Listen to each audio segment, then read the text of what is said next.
रावण की 11 अच्छी बातें जो रामायण में पाई गई हैं, जैसा कि आपने देखा होगा कि जिस रावण को भारत में काफी बुरा और अत्याचारी असर माना जाता है, उसी रावण को श्रीलंका में एक विद्वान देवता की तरह पूजा जाता है। वैसे भी रावण ने बेशक कई पाप की हो, लेकिन इस बात से हम इनकार नहीं कर सकते कि रावण भगवान शिव का परम भक्त और परम ज्ञानी असुर भी था, जिसके ज्ञान और शक्तियों के सामने स्वयं भगवान के किसी और का भी टिक पाना असंभव था। इतना ही नहीं बल्कि अपनी लंका के लिए वह एक ऐसा कामयाब राजा भी था जिसके समय में लंका ने बहुत समृद्धि की थी। लेकिन हम सब यह आज के समय भूल चुके हैं और आज केवल रावण को बुराई का प्रतीक माना जाता है। हमेशा लोग रावण की क्रूरता के बारे में ही बात करते हैं, इसीलिए शायद आपके दिमाग में भी रावण की छवि एक क्रूर राक्षस की तरह होगी। हमारे कहने का मतलब यह नहीं है कि रावण क्रूर नहीं था, बल्कि वह क्रूर के साथ परम ज्ञानी भी था और उसमें ऐसी बहुत सी अच्छाई थी जो आज के इंसान के लिए जानना काफी जरूरी है। तो आज हम आपको रावण की 11 ऐसी बातें बताएंगे जिसे सुनने के बाद आपका रावण के प्रति थोड़ा सा नजरिया बदल जाएगा। तो चलिए जानते हैं। सबसे पहले, जैसा कि हम सब जानते हैं कि रावण भगवान शिव का कितना बड़ा भक्त था, इसका अंदाजा आप इसी से लगा सकते हो कि रावण यह चाहता था कि भगवान शिव उसके साथ चले, इसीलिए रावण ने एक बार कैलाश पर्वत को उठा लिया और अपने साथ ले जाने की कोशिश करने लगा। तभी भगवान शिव उस पर क्रोधित हो गए और भगवान शिव ने क्रोधित होकर कैलाश पर्वत पर अपने चरण रख दिए, जिसकी वजह से कैलाश पर्वत बहुत ज्यादा भारी हो जिसे रावण उठा ना ही पाया। इसी बीच रावण की एक उंगली कैलाश पर्वत के नीचे दब गई। अब आप रावण की शक्ति का अंदाजा लगाइए कि कैलाश पर्वत के नीचे उंगली दबी होने के बाद भी रावण ने शिव तांडव करना शुरू कर दिया। उसके इस तांडव को देखकर भगवान शिव भी बहुत ज्यादा आश्चर्यचकित हो गए। क्या आपको पता है रावण का असली नाम दर्शक गरीब था, लेकिन जब भगवान शिव ने उसका यह तांडव नाच देखा तो भगवान शिव ने उसका नाम रावण रख दिया। रावण नाम का अर्थ होता है जोर जोर से दहाड़ना, क्योंकि जब वह तांडव कर रहा था तो रावण बहुत जोर जोर से दहाड़ रहा था। तो इसके बाद आता है रावण बहुत बड़ा घोर तपस्वी भी था। रावण ने तपस्या करके ही बहुत से ऐसे वरदान पाए थे जिसके चलते रावण परम ज्ञानी के साथ बहुत शक्तिशाली भी बन गया था। इसी वरदान में एक वरदान ब्रह्मा जी ने भी दिया था, जिसमें उन्होंने रावण के संपूर्ण जीवन को रावण की नाभि में संकुचित कर दिया था। इसीलिए रावण को मार पाना किसी के भी बस की बात नहीं थी।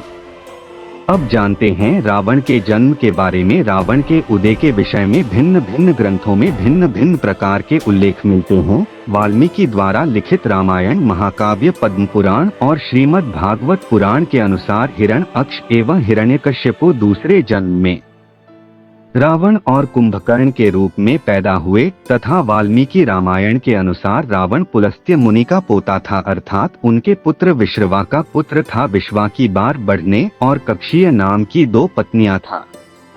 टैक्सी एक राक्षस स्वभाव की महिला थी। वारनही ने कुबेर को जन्म दिया था और क्या किसी ने अशुभ समय में गर्भ धारण किया था। इसी कारण से उसके गर्भ में रावण और कुंभकर्ण जैसे क्रूर स्वभाव वाले भयंकर राक्षस उत्पन्न हुए। तुलसीदास जी के अनुसार रामचरितमानस में रावण का जन्म श्राप के कारण हुआ था। और रावण इतना बड़ा मायावी और बुद्धिमान राक्षस था, उसने अपने विद्या के जरिए शनिदेव और इंद्र देव जैसे देवताओं को बंदी बना रखा था और लंका हमेशा से रावण के पास नहीं थी। उसने लंका को अपने सौतेले भाई कुबेर से युद्ध लड़ने के बाद जीती थी। रावण एक कुशल राजनीतिज्ञ भी था और उसने अपने लंका का विस्तार करने के लिए लंका को दक्षिण भारत के साथ काफी दूर तक फैलाया। अगर हम आज के समय में उसकी तुलना करें तो उस समय लंका इंडोनेशिया, मलेशिया और मार्च तक फैली थी 5। रावण भले ही राक्षस प्रवृत्ति का हो, लेकिन वह लंका की प्रजा का बहुत ज्यादा ध्यान रखता था। जैसा कि आप सभी जानते हैं कि लंका सोने की बनी हुई थी, इसलिए रावण के समय में लंका की प्रजा बहुत ज्यादा खुश और समृद्धि। और आपने देखा भी होगा कि श्रीलंका में आज भी लोग रावण को अपना भगवान मानते हैं, क्योंकि रावण की वजह से ही वहाँ पर इतनी सुख समृद्धि है। सेक्स आपने रामायण में भी देखा होगा, रावण जहाँ भी जाता था वह पुष्पक विमान में बैठकर जाता था। रावण के पास जितने भी पुष्पक विमान थे उसे रावण ने अपने सौतेले भाई कुबेर से ही जीते थे। उन पुष्पक विमान में बहुत अद्भुत शक्तियां भी थे, जैसे इनकी गति इतनी तेज थी कि यह अग्नि और वायु की गति से भी तेज चलते थे, क्योंकि इन पुष्पक विमान को ब्रह्मा जी ने कुबेर को दिए थे। लेकिन रावण ने अपनी शक्तियों का इस्तेमाल करके कुबेर से यह सभी पुष्पक विमान जीत लिया, जिससे उसकी शक्ति और ज्यादा बढ़ गई। कहा जाता है कि पुष्पक विमान आज के विमान की तरह था। पुष्पक विमान के जरिए रावण हवाई मार्ग से सफर किया करता था। पुष्पक विमान के जरिए रावण हवाई मार्ग से सफर किया करता था। रावण को मौत के घाट उतारने के बाद उसी विमान के जरिए प्रभु श्री राम, माता सीता और लक्ष्मण लंका से अयोध्या लौटे थे। रामायण में जिस तरह से पुष्पक विमान का जिक्र मिलता है, उससे तो यही है कि यह आज के हवाई जहाज की तरह था, लेकिन तकनीक के मामले में आज के मॉडर्न एरोप्लेन से कई गुना आगे था। इसके अलावा एक बात और है जिसके बारे में शायद आपने आज तक कहीं भी नहीं सुना होगा कि रावण की आज्ञा से ही सुषेण वैद्य ने मूर्छित लक्ष्मण की जान बचाई थी। रावण के द्वारा लिखे गए अन्य ग्रंथ, जिनमें अंक प्रकाश, इंद्रजाल कुमार, तंत्र प्राकृत, कामधेनु प्राकृत, लंकेश व ऋग्वेद भाष्य, रावण नियम, नारी परीक्षा आदि पुस्तकों की रचना की थी। रावण को संगीत का भी बहुत ज्यादा ज्ञान था। उसे संगीत का इतना ज्यादा ज्ञान था कि रुद्र वीणा बजाने में रावण ने बहुत ज्यादा महारत हासिल कर रखी थी। इसी संगीत की वजह से रावण ने कई बार भगवान शिव और ब्रह्मा जी को प्रसन्न किया था, जिसके चलते रावण को बहुत से ऐसे वरदान मिले थे जिसके जरिए रावण की शक्तियां और ज्यादा बलशाली हो गई थी। और कहा जाता है कि रावण रुद्र वीणा उस समय बचाता था जिस समय वह बहुत ज्यादा परेशान या चिंतित होता था। नहीं, भले ही रावण हमारी नजरों में कैसा भी हो, लेकिन वह अपने परिवार के प्रति बहुत ज्यादा आज्ञाकारी था। और आप सबको पता ही होगा कि रावण ने सीता जी का हरण क्यों कराया था, क्योंकि लक्ष्मण जी ने उनकी बहन शूर्पणखा की नाक काट दी थी, जिसका बदला लेने के लिए उन्होंने माता सीता का अपहरण कर लिया था। और यहाँ तक कि रावण ने उस यज्ञ को भी बीच में छोड़ दिया था, जिससे भगवान राम और रावण के युद्ध में रावण की विजय होने वाली थी। उसने यह यज्ञ अपनी पत्नी को बचाने के लिए छोड़ दिया था। अगर वह यज्ञ पूरा हो जाता तो रामायण ऐसी नहीं होती जैसे कि आज तक हमें पता है।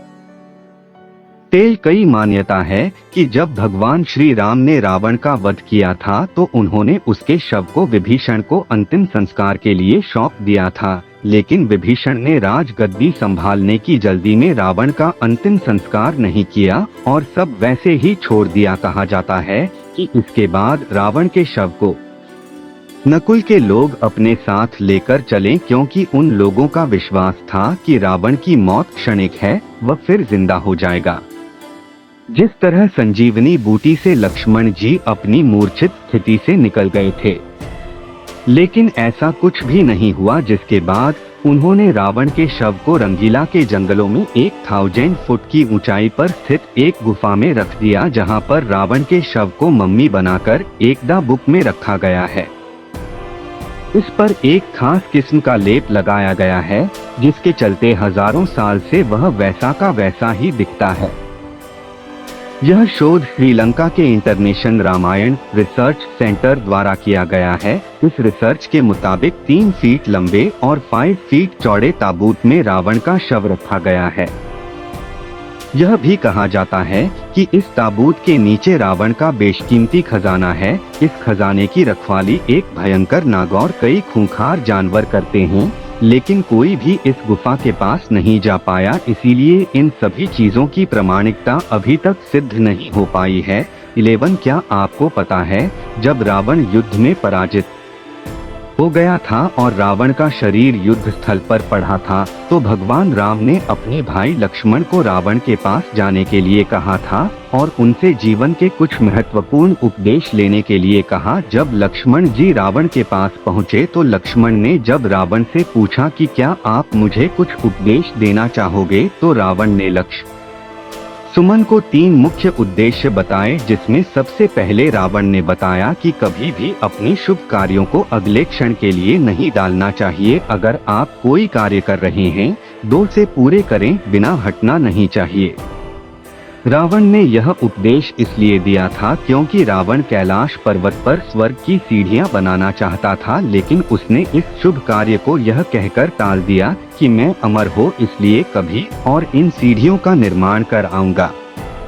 रावण ने लक्ष्मण जी को अगला उपदेश देते हुए कहा कि कभी भी अपने शत्रु और रोग को कम नहीं समझना चाहिए, क्योंकि रावण ने यह गलती की थी जिस वजह से रावण श्री राम की वानर सेना से पराजित हो गए, क्योंकि वह सोचते थे कि यह वानर सेना उनका कुछ नहीं बिगाड़ पाएगी। रावण ने लक्ष्मण जी को सबसे आखिरी उपदेश यह बताया कि कभी भी अपने गुप्त राज किसी को भी नहीं बताने चाहिए, चाहे वह आपका कितना भी खास क्यों ना हो। यह उपदेश देने का कारण यह था कि जैसा कि आप सबको पता है कि रावण की मृत्यु इसलिए संभव हो पाई है क्योंकि विभीषण ने भगवान राम को यह राज बताया था कि रावण का संपूर्ण जीवन नाभि में संकुचित है। लिए भगवान राम ने रावण की नाभि में तीर मारकर रावण की मृत्यु कर दी थी। तो यह सभी 11 ऐसी बातें थीं जिनका जिक्र शायद आपने कभी सुना हो। इन्हीं अच्छी बातों की वजह से आपको भारत में ऐसे कई लोग मिल जाएंगे जो रावण को अपना भगवान मानते हैं। इन सभी बातों के जिक्र से रावण के प्रति थोड़ी बहुत घृणा कम हुई होगी।